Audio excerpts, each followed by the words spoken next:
To your market news now, and Asian markets were mixed on Wednesday, but the euro staging a mild recovery on hopes that Italy and the European Union can ease a row that has fueled fears of another crisis in the eurozone. Now, while the China-US trade spat simmers, the source of angst among dealers has moved to Rome after the populist government passed a purse-busting budget last week that drew a rebuke from Brussels and warnings to abide by EU rules on public spending. Now, Asian markets, however, slumped at close as the Nikkei then dipped 0.7% to 24,110 points. The Hang Seng edged down 0.1% to 27,091. The Shanghai Composite there not trading as well this morning. Now, the Wall Street was mixed on Tuesday, with technology shares dipping ahead of Apple's quarterly report, while a rebound in 3M and other industrials elevated the Dow Jones Industrial Average, which closed 0.2% higher at 24,579 points, while the S&P 500 lost a little bit of ground to close the trading day at 2,640 points. The Nasdaq Composite losing 0.8% there to sit at 7,028 points. Just a quick look at the markets across the globe as well. It's a pretty much a mixed picture. Of course, the United States, as we pointed out there, the FTSE 100 as well, sitting in the green territory, however, today, but most of Europe in a bit of a mixed bag. Of course, considering what has happened out in Italy, that may become, of course, the next crisis. Could it be averted? And, of course, is the question we will have to look out for. We'll continue to unpack that in just a bit, but for now, here are the markets and how they're faring in Europe and locally.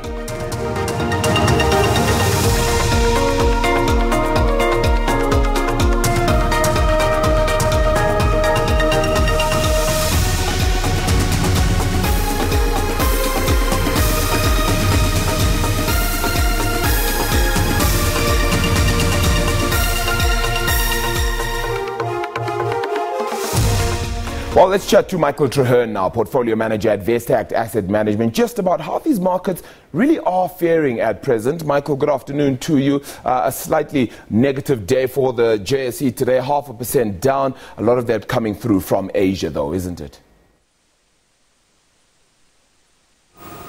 Yeah, negativity coming through from the US, feeding into Asian markets.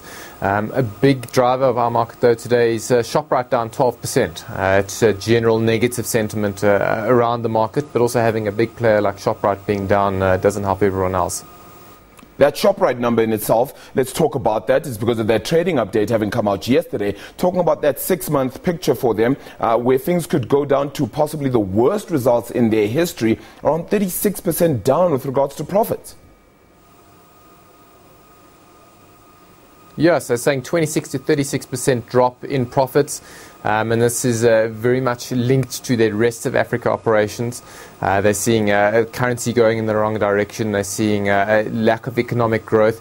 And in particular, Angola, which is about 20% of their rest of Africa operations, there's hyperinflation there, and they're struggling to keep up with those rising prices and to restock their shelves. So not good on that front. But then also moving back home, their distribution center in Gauteng, which supplies most of the country, there was a strike, and then they had issues with the new IT system, and that meant that some shelves were left empty, and when you miss a sale, you don't make it up again. So a few issues coming through that hurting Shoprite. If I just look behind you, it seems to have some sort of a fearful effect on the remainder of some retailers as well. Spark Group also a big faller on that front.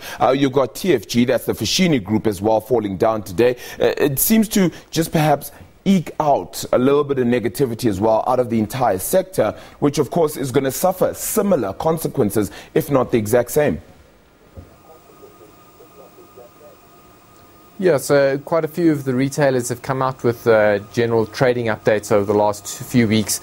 Most retailers are struggling. A lot of the guys are reporting lower sales. They're not even keeping up with inflation. And now the real worry, and we've been reminded by Shoprite, that not growing sales could hit your bottom line, where your costs are still increasing, but your sales aren't, and that eats directly into profits. Yeah, that's certainly going to hurt. Let's talk about Absa very quickly. Now, the announcement was only made yesterday, and I'll touch just about, where she could go and all of the other factors a little bit later on. But, How big a deal is it, though, that they chose somebody who was the former registrar of banks at the South African Reserve Bank and not somebody internally, particularly the deputy CEO, which would seem like just the perfect candidate, as the interim CEO? Does that clearly mean that he won't take the reins and they chose for a steady hand on the tiller as opposed to Peter Matlare?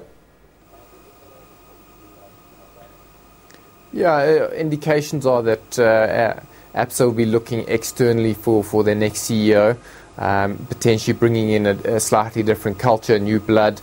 That's not a bad thing. It would be interesting to see where Cynthia Carroll actually pops up once she leaves ABSA. All bets are that she'll pop up somewhere in the public sector. Will it be running SARS? Will it be maybe head of one of the SOEs? Or will it potentially be the Minister of Finance? So we'll have to wait and see. Yeah, quite an interesting array of options for her, if those indeed are in her sights right now. Quick look at the rand as well, 13.59, around 13.60 odd against the dollar. There's a certain resilience about the rand this year. Yes, fine, it's only January, but I mean, allow me to have some optimism there.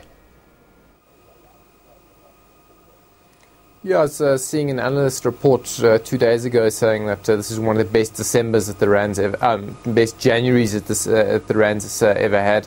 And that's linked quite strongly with the weaker dollar. Going into or towards the end of the 2018, most people were expecting 2 rate hikes from the Fed this year.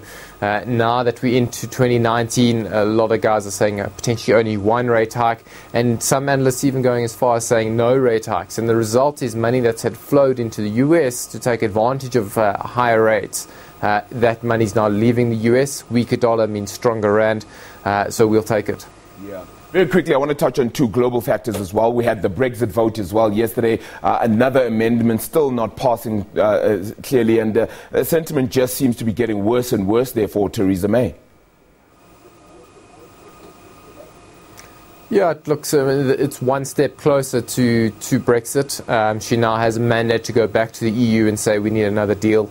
That seems very unlikely. The EU's been saying for weeks there isn't another deal on the table. It's taken them 2 years to get to this point. Some of the big issues with the current deal on the table were actually proposed by the UK themselves. So EU is saying, guys, we tried the best we could. You need to remember that in the EU itself, there's another 27 members, and the way that regulations work is all members need to agree or it doesn't happen. So to have 27 nations agree on the current deal was a feat in itself. I don't know what's going to happen going forward, but I think all options are still on the table. Hard Brexit, current deal Brexit, or even no Brexit at all. But we'll have another 2 months to find out. A little scary for them, if you ask me. But on the whole, I wanted to also touch on Apple. They came out with their earnings just last night as well. There, if you take a look at that picture, do you think they can go beyond just selling those iPhones? Yeah, we saw strong growth coming through from their services sector and also their wearables. Watches, earpods doing very well.